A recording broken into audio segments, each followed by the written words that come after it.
One of the first things I noticed when I listened to Petals Foreseeable was the bass. You've got bass chords, distorted bass, moody, groovy, melodic bass. It's kind of the main instrument on a lot of the songs. And I thought to myself, this isn't Paramore. And I like it.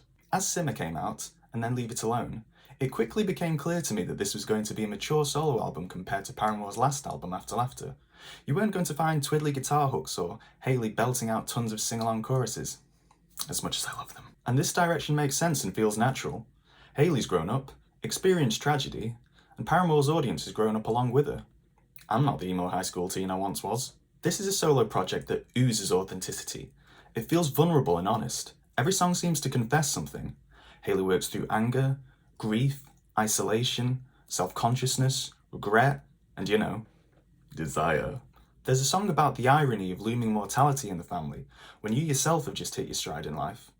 Another track is the flagship of the flower metaphor that permeates the album, with declarations of self-love and growth through nature metaphors. Songs about messy breakups aren't anything new, but Hayley tackles hers with a revealing precision that you can't help but relate to and feel for. It's not just about the end of a 10-year relationship, but the aftermath too. Tracks like Simmer, Cinnamon, and Why We Ever weave a mini-narrative documenting these after effects. First, there's the anger and resentment towards your ex-partner, then the way you can get depressed and isolated, but also long for them and wonder why you even broke up in the first place. It's like Pixar's Inside Out but as breakup songs. And then the album gives you a light at the end of the tunnel halfway through, with the track Over Yet, a call to arms to face challenges, stay positive, and remember that there's still more of your life left to live. I've got to be honest, I didn't really like the cheesy 80s synth at first in the chorus, but after a few more listens I was absolutely loving it. And that's kind of the whole point of the song. It's like a 3-minute can of pep.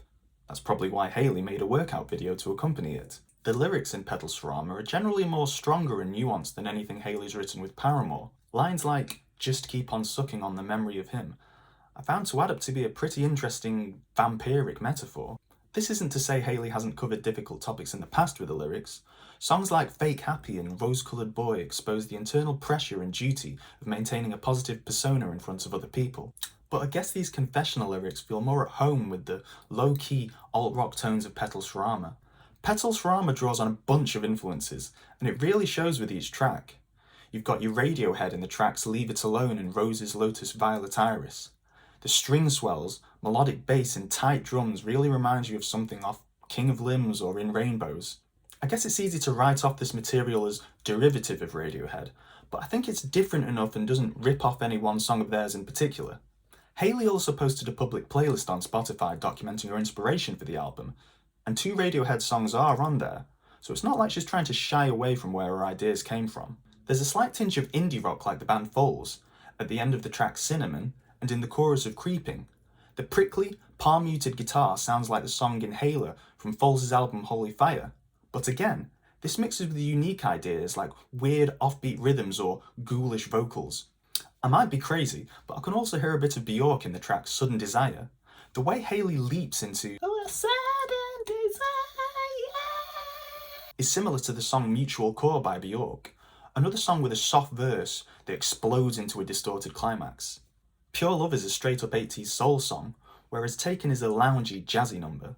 Sugar on the Rim evokes Madonna's disco house anthem Vogue, crossed over with the feisty playfulness of Dead or Alive's You Spin Me Right Round.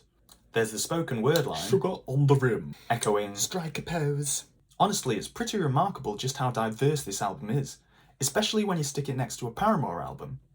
I think that the only song that would really fit on a Paramore album from Petals Foreseeable is Dead Horse, a catchy but conventional track in its poppy trappings when you compare it to the rest of the songs on the album. You've gotta love that "ay ay ay ay" hook though. Hayley and the musicians she worked with were clearly happy to experiment on Petals Foreseeable, playing with textures and not pigeonholing the album into a specific sound.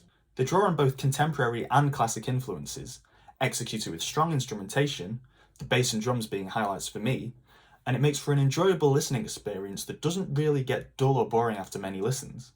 There's also less full-on belting vocals that Hayley's known for. It definitely is there, but used more sparingly to great effect. There's a great raspy high one at the end of Pure Love, and the Bjorky ones in Sudden Desire and Roses. Each one corresponds to a lyrical or musical climax. The one at the start of Watch Me While I Bloom makes it seem like Hayley is a bud that's just about to blossom into a flower. To me, Petals for Armour works because it's authentic. It's a personal struggle, a cathartic release by sharing a dark period of life through music. It's also optimistic. The last third of the album is very romantic and leans towards the excitement and possibility of new relationships. And I love the way the songs get more upbeat and playful to reflect this narrative. So, it's not all doom and gloom. And if you do get through the gloom, you just might bloom into a flower.